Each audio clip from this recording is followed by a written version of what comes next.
Welcome to the Here's My Story channel. I'm Lauren. I jumped into the shower after gym class. When I came out, some of the girls were looking at me and laughing, and some were giving me pitying looks.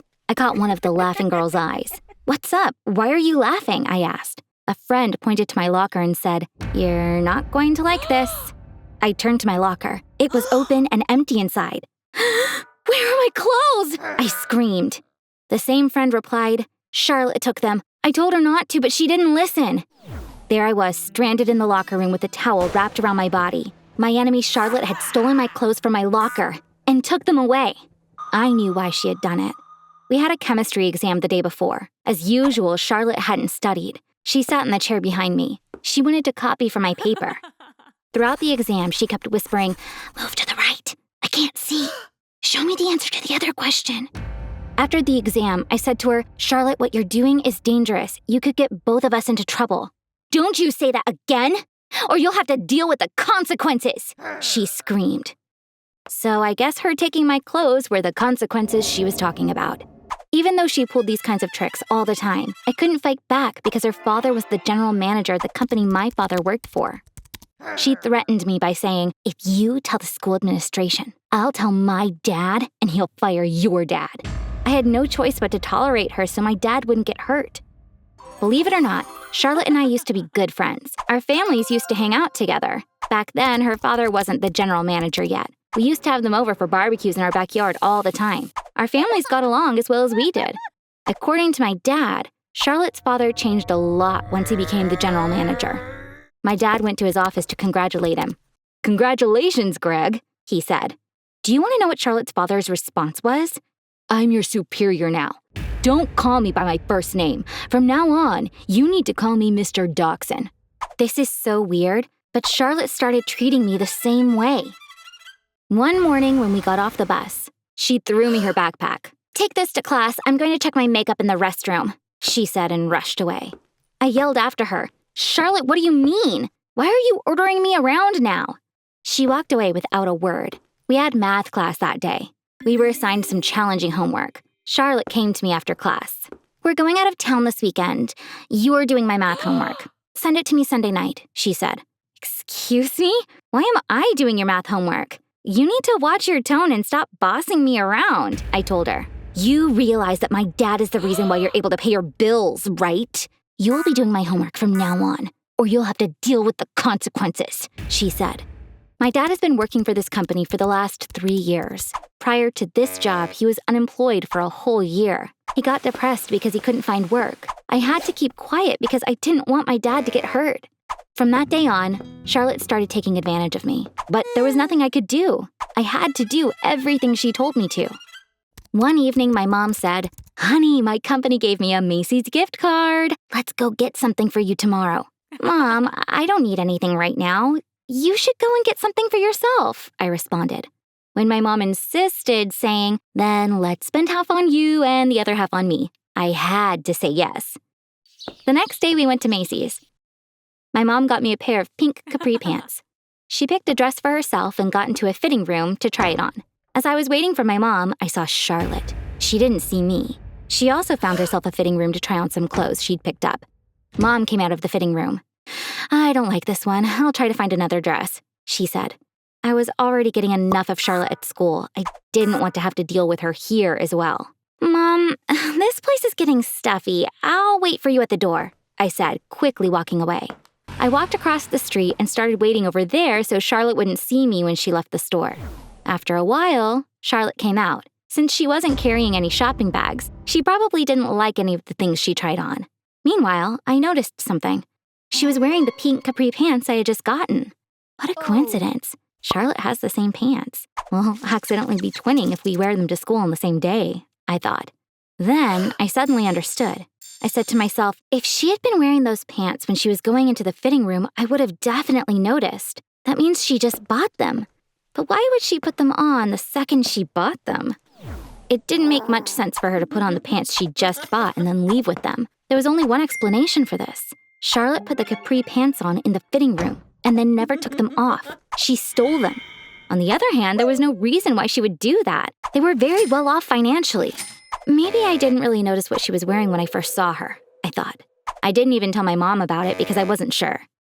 A few weeks passed. A kid in my class named Toby asked, "Hey, what are you doing this weekend? You want to do something?" "Oh, my grandma's visiting," I replied. Actually, that was a lie. I didn't want to go out with Toby because there was someone else I liked. When Charlotte saw Toby was with me, she rushed over. "What were you and Toby talking about? I don't want to see you near him again," she yelled. I had no clue that Charlotte was into Toby. "You don't have to be upset. He wanted to go out on the weekend, but I made up an excuse," I said. "Toby can't be into you. I'm sure you were hitting on him. You'll pay for this," she screamed. Whatever I said, I couldn't convince her that she wasn't right. She wouldn't believe me. "You'll get the punishment you deserve," she said as she walked away. A few days later, when I came home from school, I saw my mom was crying. My dad was home and he looked devastated. "What's going on?" I asked. My mom said, "They let your father go for no reason. We're so upset. He's been treated so unfairly." I knew the real reason behind this was Charlotte, but I couldn't say anything. I gave my dad a hug and started crying. He had lost his job because of me. I couldn't have Charlotte get away with this. That night, as I was thinking about what I could do, I thought about that day I saw her at Macy's. She had told me that they were always moving across the country because of her father's job. Was it possible that the reason for their moving wasn't her father's job, but Charlotte herself? Perhaps they had to keep moving from state to state because Charlotte was getting caught shoplifting. I went on Google News. I searched for Charlotte Doxson shoplifting. Nothing came up. Unfortunately, I was wrong. There was no real reason for Charlotte to steal anyway. Suddenly, I thought of something. Charlotte was underage. Perhaps the police weren't revealing her full name when informing the press. This time, I did a search with her initials. CD shoplifting. Bingo! I got 5 results. There were no photos, but all of them were about stealing clothes. Each incident took place in a different state. And brace yourself, the stores were all Macy's. I had a really important clue, but it still wasn't enough to corner Charlotte. I needed stronger evidence. I skipped school that week. I waited on the sidewalk across from Macy's every day. On Thursday, just as I was about to give up, I saw Charlotte. I was so excited. I took her photos as she was going into the store. You know why I did that, right? If she planned on pulling the same trick, she would be wearing the clothes she stole while leaving the store. 20 minutes later, Charlotte left the store and, just as I suspected, was wearing different clothes. I took more photos of her. This was important evidence. Using these photos, I could prove that she was a thief. I ran home. My parents were still devastated. They were surprised to see me so happy. "I have great news for you," I said, and started to tell them what Charlotte had been putting me through for months. My dad said, "Why didn't you tell us? Her father, Greg, was acting the same way with me and I couldn't say anything, but you didn't have to take it." "That's okay, Dad. Soon they'll no longer be our problem," I said, explaining everything that happened since that day I saw Charlotte at Macy's. I showed them the first news stories I found on Google. Then the photos I took in front of the store. They were really surprised about Charlotte's obsessive stealing from Macy's using the same trick.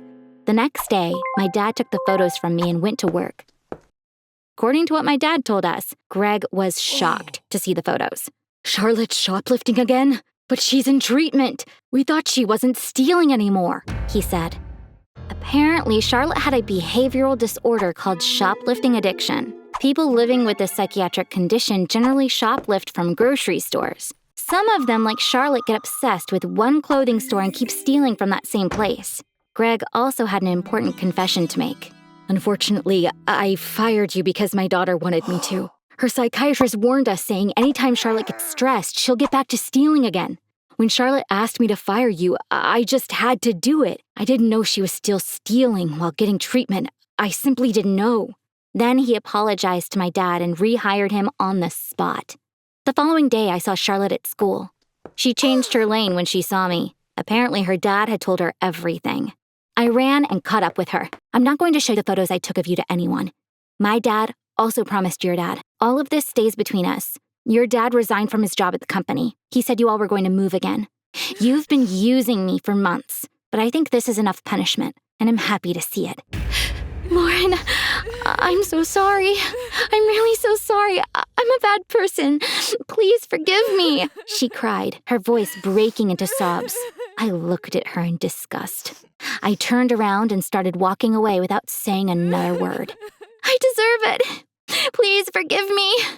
You're my best friend, Charlotte cried in the distance as I kept walking away.